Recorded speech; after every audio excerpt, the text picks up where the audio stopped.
Ang Bungabon to San Luis Road ay isang mountain road na dadaan sa Aurora Memorial National Park na may habang 60 kilometers mula sa bayan ng Bungabon sa Nueva Ecija hanggang sa bayan ng San Luis sa probinsya ng Aurora.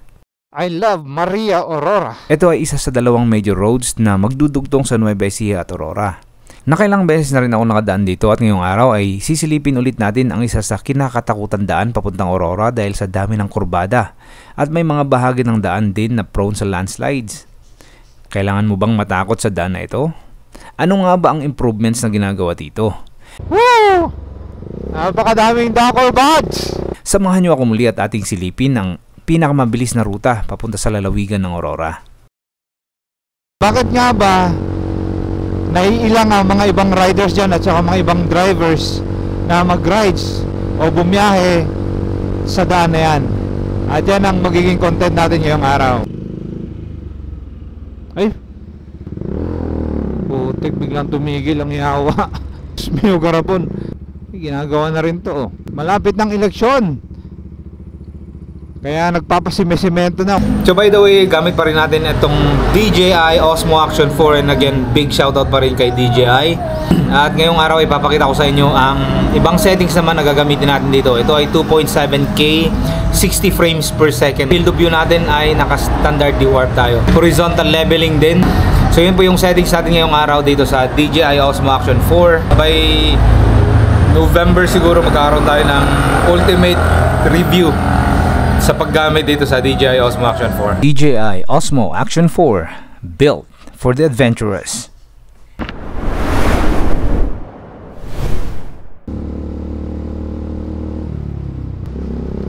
Wow, ganda ng view mula rito. Nakaka-excite pag nakakita ng gandong bundok. Palapit na tayo sa bundok. Ito na yung I love Bungabon marker.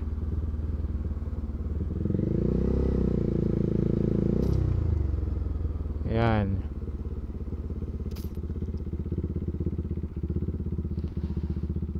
At ito yung sikat na marker na pinag-pipicturan ng mga riders sa mga bumibisita rito, mga turista. Ang susunod naman na ito ay yung ilog, Labi River.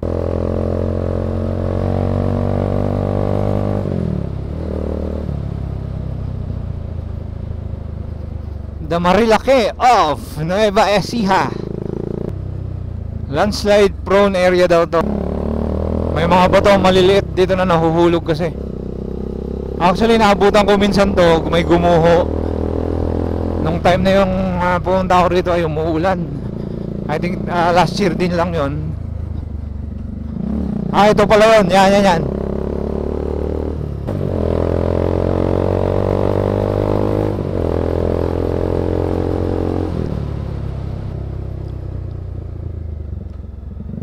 Ito, may bagong pasyalan din pala rito, Rainbow Resort. Ayan. Dumadami na sila rito. Yan ang kauna-unahang resort so far na nakita natin pag-akyat. Diyan sa may unahan, actually meron pa mga sikat yan na pinupuntahan noong pandemic. Kasi itong Nueva Ecija, isa ito sa medyo hindi mahigpit nung panahon ng pandemic. Kaya dito talaga yung nagiging destination ng mga riders. Grabe yung bundok na yan, ang tangkad no? Oops! Madulas ba mga nilulumot na rin.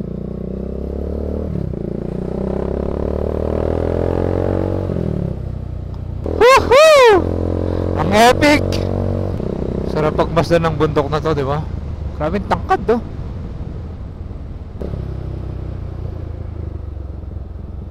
Ito yung Labi, mga brother, Sitio Labi or Barangay Labi.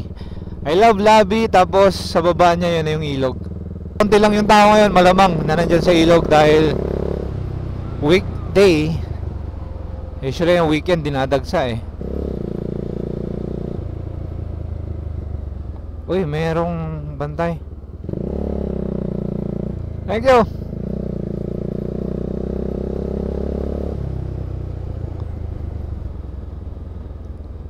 Wow. Ito yung pinakaunang part ng bundok. Tapos yung susunod, ibang ganun uli yan, ibang ganyan uli yan. Tapos yung pangatlo, ibang uling ganun yan. Parang patong-patong o sunod-sunod na patong ng pyramid. Parang ganun yung datingan niya. Napapansin nyo ba? Nilipat nila doon. Siguro nagbago yung ruta ng dinadaanan ng tubig. Kaya kung saan dumaan yung tubig, doon nila minob yung mga cottages. Meron pa rin namang naliligo doon. I think may mga bisita pa rin, pero konting-konti. Marami-raming natulungan ng ilog na to sa pangkabuhayan ng mga taga rito ba?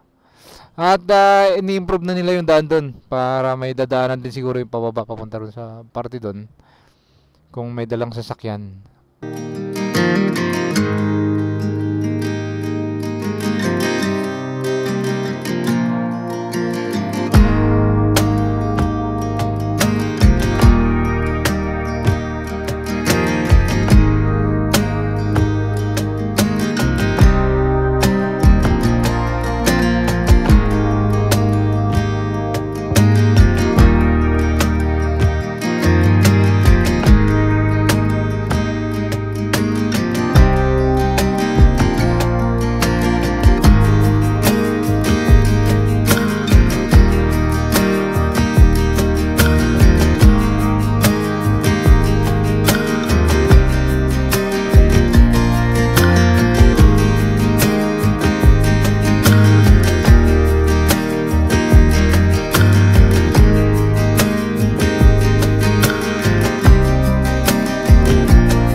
Na-excite na naman ako, bumibilis yung takbo natin eh. Tamang alalay lang sa Sininyador. Baka pulutin tayo sa bangin, mahirap na. 2 lanes na merong skirt, kaya medyo malapad-lapad siya. Pero yung bandang skirt niya, nakakatakot yan mga brother. Huwag kayong tatambay dyan. Mga nilulumot na yan. Palibasa hindi nadadaanan, kaya naiipon na, matagal na nababasa, tinutubuan ng lumot. Bungot pa lang to ha, pero napaka solid na. Ito lalo napakalilim mo.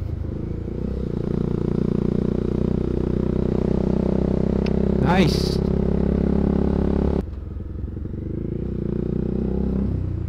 Woohoo. Yung sapa na yan, dediretso yan papunta sa Labi River. Camp Paraiso, yan isa sa pinaka pinupuntahan din dito sa Bungabon. Isa sa mga resorts.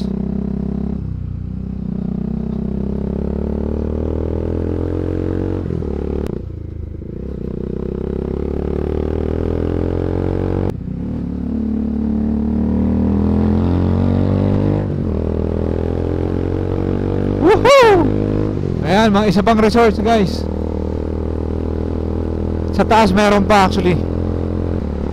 Sevilla Paradise Resort. Ayan, meron pa. Magsawa rin kayo rito hanggang sa pinakataas. Ito pa, isa pa sa kaliwa natin. Resort din yan. Ayan, nakita nyo na lahat. Pero so far, hayahay itong biyahe na to. Wala pa akong nakasalubong na mga riders at saka mga truck. Solong-solo natin to. Kung di ako nagkakamali, nandito na yung boundary. Tignan lang natin ha. Ito na nga yun mga brother.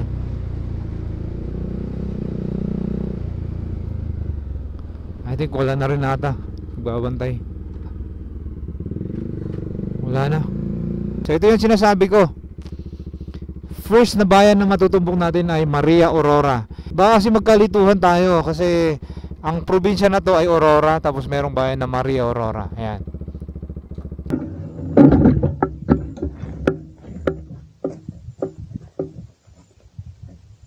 Diba?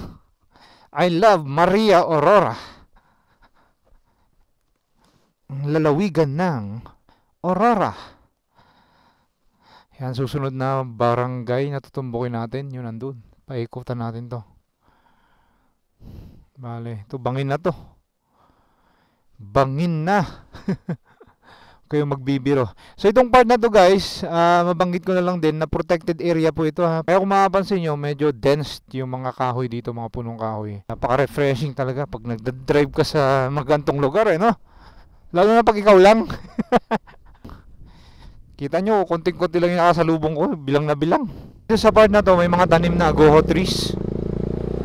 dito sa boundary. Makapansin nyo to.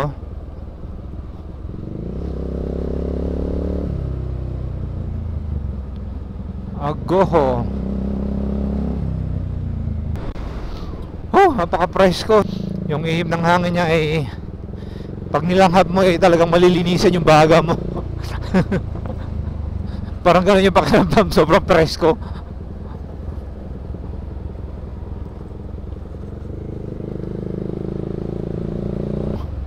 Ganda naman to. Akasya ba to? Ah, hindi. Pero ang ganda niya. Ang gandang puno yan. Ito na yung part na matangkad na bundok. Nakikita natin sa kabilang side. Sa may tulay kanina sa lobby. Yan na. Pinaikutan lang natin. Grabe, ang tangkad talaga. That is awesome. Awesome jud ba? So ito yung last na dumaan ako rito. Ito yung part na napakadaming landslide mga brother. Papakita ko lang sa inyo ha. Isa ito sa mga highlights na kailangan nyong i-expect.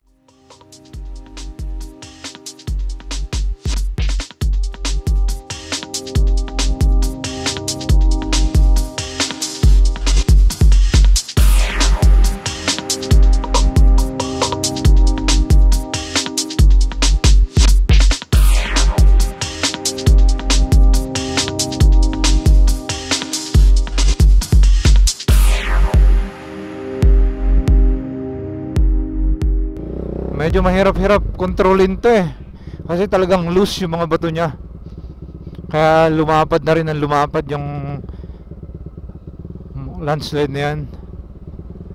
Parang konting ganun mo lang, kahit isang bato lang yung mahulog yan, sabay-sabay na lahat mahulog yan eh. Sama-sama na.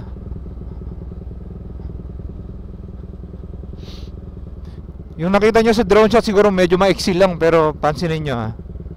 Mahaba-haba to mga brother. Tsaka kung sa drone shot nakita nyo medyo mababa siya, mataas po yan. Pero ang pinakamatangkad na part na to na gumuho ay around 80 feet to 100 feet siguro yan. Mataas mga brother. Pakita ko sa inyo ha. Dito tayo sa baba mismo. Ayan, nagkakabit sila ng slope protection. Yan si kuya nandun sa taas. Grabe yan. Kala ko mga ninja eh. Diba nakalambitin lang dun sa ano, sa harness nila. Shoutout po sa inyong lahat, mga gumagawa dito. Kasi pagkatapos gawin yung kalsada, susunod na naman dyan ay maintenance. Isa na namang napakahirap na gawain yun. Whoops.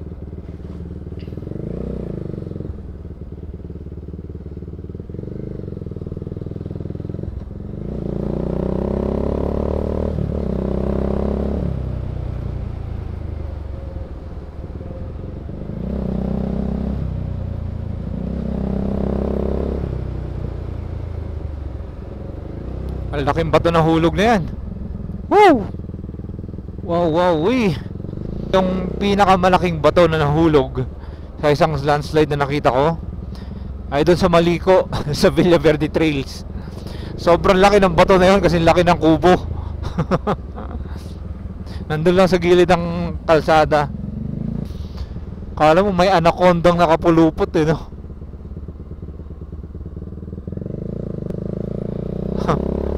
Epic na kahoy na yan ha.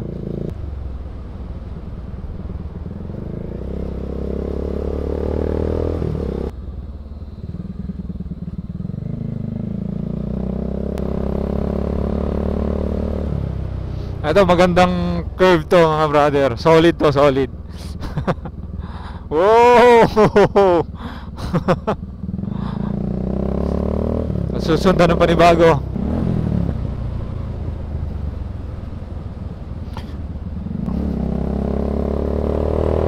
At ang susunod dito ay mahabang tulay. Ayan, naalala ko pa tong daan na to eh. Ayun, woo! Ang epic. Ang ganda, ang ganda. Mukhang kailangan natin tigilan to mga brother ha. Okay, tigilan lang natin to.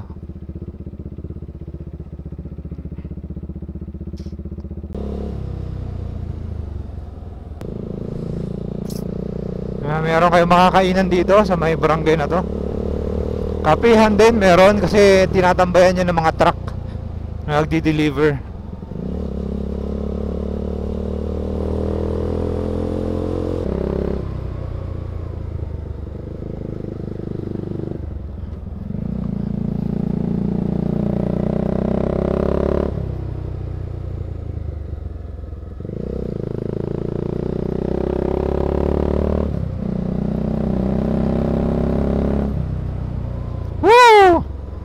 Napakadaming Dakor Buds. Ito yung unang natumbok natin na bayan na barangay dito sa bayan ng Maria Aurora. Oy, mga pato, mga itik. Buti na lang yung mga likuan dito may malalapad. Pero mamaya makikita nyo yung mga ibang parts ng daan na may mga likuan talaga na medyo makipot din doon sa kabilang side ng bundok na to, kasi hindi pa natin naaabot yung highest point ng daan na ito. Ganda, di ba? Pag gano'n eh. Yung iba tinatawag bitukang manok sa ano, pwede namang bitukang baboy. Ayan guys, yung mga nakita nyo mga truck na yun, yung mga nagda-transport ng mga goods na kinukuha dito sa Aurora. Kanina yung karga nun ay buko. Ayan. Kasi maraming plantation maraming coconut plantation dyan sa may Aurora.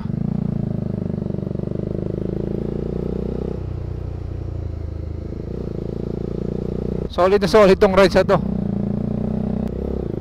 Para lang tayo nag-ride sa gitna ng Virgin Forest. Alright guys, dito na tayo sa pinakataas na part ng kalsada. Dito na rin siguro tayo mananghalian. Ayan.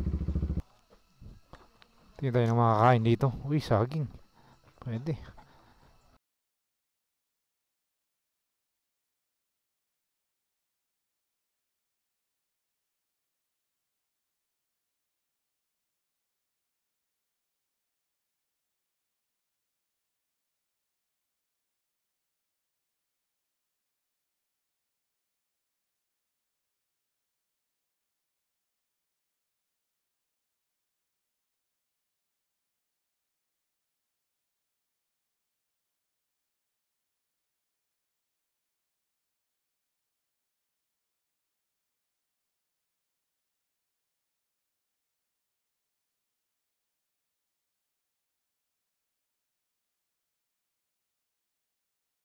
O ito, nag-aayos sila ng skirt oh.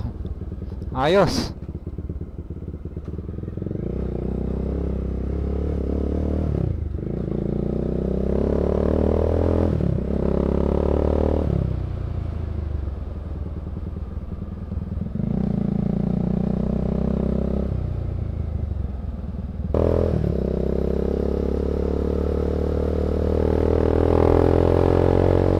Kilometer 198.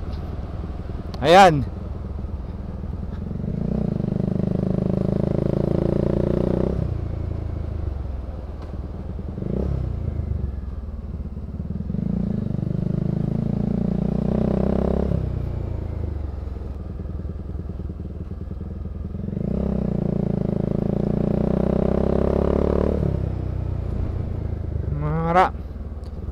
So far marami akong nakitang ginagawang part ng kalsada.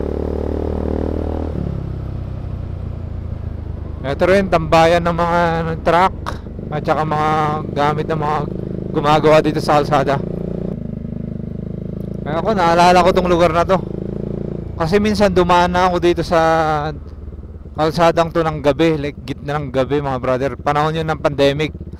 Nung pandemic kasi ay bawal magpa-overnight dyan sa Aurora, sa bayan. Halimbawa sa Dinadjawan o kaya sa malapit dyan sa Baler. Pwedeng dumaan pero bawal mag-overnight. So ang nangyari sa akin noon, galing ako ng Cagayan, dumating ako dyan gabi. Akala ko makapag-overnight ako, hindi ako pinayagan. So dumaan ako dito noon, gitnang-gitna ng gabi, mga alas 11, mga alas 10, alas 11. Sobrang dilim ng daan na to mga brother. At yung mga kapihan na yan, yung nadaanan natin, open yung mga yan kasi may mga truck na dumadaan nung time na yun, yung mga may special passes na pumupunta ng Aurora na kumukuha ng mga produkto katulad ng buko, mga ganyan. So dyan yung tambahan nila. So nung time na yun, open naman yung mga kapihan na yan. So dyan ako tumambay na medyo matagal-tagal. Tapos ang nakakatawa pa nung time na yun, ay bibigyan ka ng pass pero may oras kung ilang oras mo babiyahin itong part ng bundok na to. Tsaka yun yung pass na yun ay bibigay mo doon sa boundary naman pagkapapasok ka na ng Nueva Ecija, doon sa baba kanina sa may Bungabon. So titignan nila kung ilang oras ka tumambay dito o ilang oras mo biniyahe. Nakakaloko lang.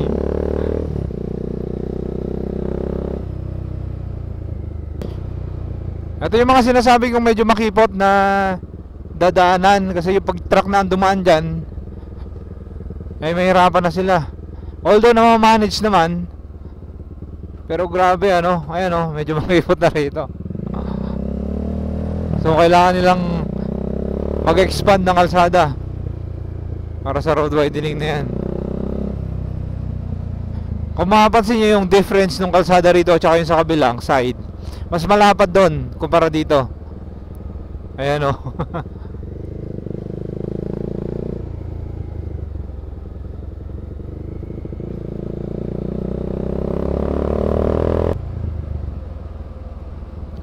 So far all the way mula dun sa Arco or mula dun sa boundary, eh meron namang road markings sa mga ganito. So maganda. Halata mo rin na na-maintain talaga tong kalsada na to, although syempre may mga parts pa na hinahabol din na ginagawa para mas malapad yung kalsada. Mostly road widening at saka slope protection yung ginagawa. Yan naman yung pinaka-common na maintenance ng mountain roads eh. Eto, lumabas na si Haring Araw dito mga brother. Buti naman, hindi tayo inulan. Kanina umahambol na sa may bandang Bungabon eh. Diba ako dito oh, lapad, di ba? Lapad na ginawa nila dyan dahil sa road widening. Ito, nag-widen pa doon sila doon. Ayos, panalo to. Katulad yan truck na yan mga brother oh. Isipin nyo na yung kakainin na truck na clearance dito. So kailangan talagang palaparin yung kalsada.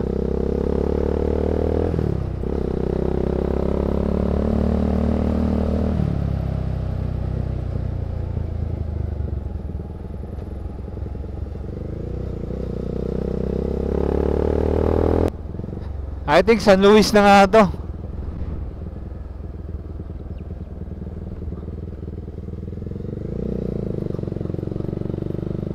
Ayan oh, San Luis, Aurora. Walang duda. Daming tanim na niyog dito ah.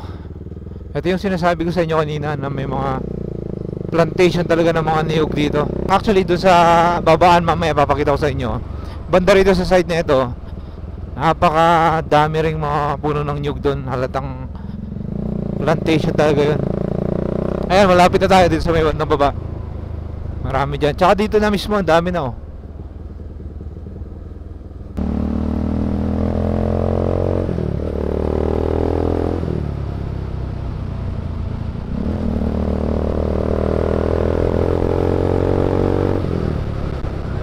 Alright guys, so ito na yung pinakababaan. Bale, part na to ng bayan ng San Luis, Aurora. Ayan. Sa may unahan lang na ito ay tutumbukin natin dyan yung tulay kung saan merong napakalinaw na ilog dyan, tubig ng ilog. At susubukan natin maligo dyan.